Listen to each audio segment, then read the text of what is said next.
இத்தனை நாள் வாய்மொழிந்த சித்திரமே இப்பொழுது மௌனமேந்தானோ? மின்னலென மின்னிவிட்டு கண்மறைவாய் சென்று விட்ட மாயம் நீதானோ?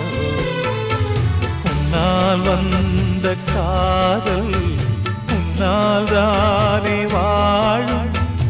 என்னை நீங்கி போனார் உன்னை சேரும் பாவம். எனக்கொரு அடைக்கலம் வழங்குமோ உன் இதயமே?